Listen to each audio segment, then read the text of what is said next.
Hi ma'am, చాలా రోజుల తర్వాత మిమ్మల్ని చూస్తాం, చాలా హ్యాపీగా ఉంది. Thank you. సో అంటే సినిమా గురించి కాదు, ఒక క్వశ్చన్ ఏంటంటే, సో బేసిక్గా మూవీలో చేస్తున్న చాలామంది ఆర్టిస్టులు కానీ యాంకర్లు కానీ ఎవరైతే ఉన్నారో వాళ్ళకు ఒక సోషల్ లైఫ్ అనేది ఒకటి ఉంటుంది. సో వాళ్ళు బయటకి ఎక్కడికి వెళ్ళినా వాళ్ళ ఫోటోలు అవి పెట్టినా, సో బయట జనాలు ఒక ఆడపిల్ల బట్టలలో వేసుకోవాలనేది కూడా కామెంట్స్ చేస్తున్నారు. మీరు కూడా ఫేస్ చేసి ఉంటారు కదా. సో ఏం చెప్తారు? సో బేసిక్గా అంటే మీ లైఫ్లోకి వచ్చేసి మీరు ఎలా ఉండాలి, మీరు ఎంతలో ఉండాలి అని కామెంట్ చేసే వాళ్ళకి మీరు ఏం చెప్తారు? సో బేసిక్ ఒక్కొక్కటి పర్సెప్షన్ ఒక్కొక్కలా ఉంటుందండి.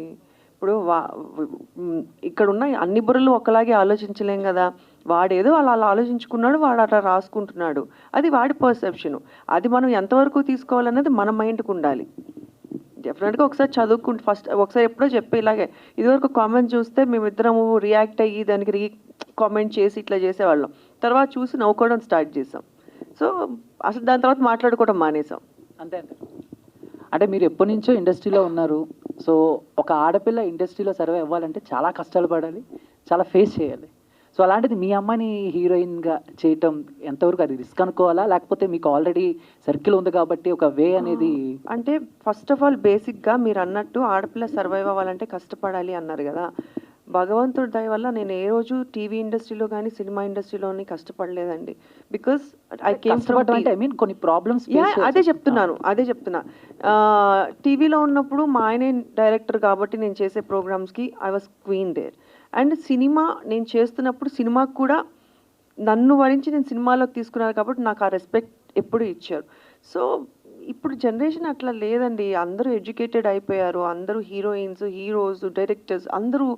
సో ఎవరిని తక్కువగా ఎవరు చూడట్లేదు, అందరికీ ఆ రెస్పెక్ట్ ఇచ్చే చూస్తున్నారని నేను అనుకుంటున్నా. ఒకప్పుడు ఫీల్డ్ వేరేమో నాకు తెలియదు, కానీ ఇప్పుడైతే అట్లా లేదు. అమర్దీప్ గారు అండ్ రీసెంట్గా చెప్పు చందు.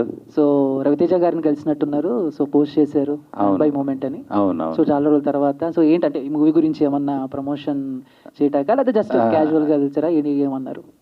ఒక పిలుపు వచ్చింది, వెళ్ళాల్సి వచ్చింది, కలవాల్సి వచ్చింది, కలిశారు. ఆ పిలుపు గురించి చెప్తాను, మెల్లగా చెప్తా. అంటే కొన్ని విషయాల్ని ఎంత దాచుంటే అంత మంచిది. అంటే అది నిజమో కాదు నాకు తెలియాలి.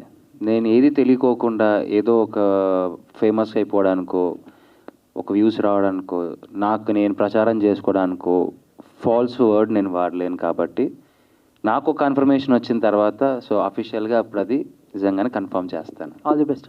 Thank you Chandu. అమర్దీప్ గారు చెప్పండి సార్.